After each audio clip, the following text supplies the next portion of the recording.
Cuddalore செம்மண்டலத்தில் SBI ATMில் chip பொருத்தி பணம் திருட முயன்ற கொள்ளையர்களை மும்பையிலிருந்து கண்காணித்த அதிகாரிகள் போலீசுக்கு தகவல் தெரிவித்து அவர்களை பிடித்துக் கொடுத்துள்ளனர். செய்தியாளர் லெசிராஜா இணைப்பில் இருக்கிறார். லெசிராஜா, வணக்கம். கூடுதல் விவரங்களை சொல்லுங்க.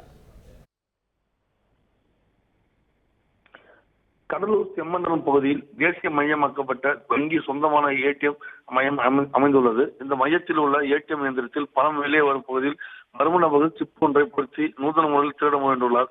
ATM இயந்திரங்களை மும்பையில் உள்ள வங்கியின் தலைமையகத்தில் இருந்து கண்காணித்த அதிகாரிகள் கடலூர் செம்மண்டலத்தில் உள்ள ATM இயந்திரத்தில் சிப் பொருத்தி திருட முயற்சிகள் நடப்பதாக கடலூர் உள்ள வங்கி அதிகாரிகளுக்கு தகவல் தெரிவித்தனர். உடனடியாக கடலூர் உள்ள தேசிய மையமாக்கப்பட்ட வங்கி அதிகாரிகள் கடலூர் புதுநகர் காவல் நிலையத்தில் புகார் தெரிவித்தனர். போலீசார் செம்மண்டலத்தில் உள்ள ATM மையத்திற்கு சென்று ATM இயந்திரத்தில் பொருத்தப்பட்டிருந்த சிப்பை அகற்றி அங்கு பொருத்தப்பட்டிருந்த கண்காணிப்பு கேமராவில் பதிவான காட்சிகளை பார்வையிட்டனர்.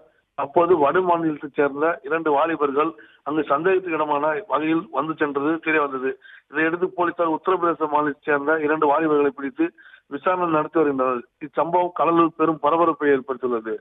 பிளே ஸ்டோர் மற்றும் ஆப் ஸ்டோரில் இருந்து பாலிமர் செயலியை QR கோடு மூலம் பதிவிறக்கம் செய்யுங்கள். செய்திகளை உடனுக்குடன் பெறுங்கள்.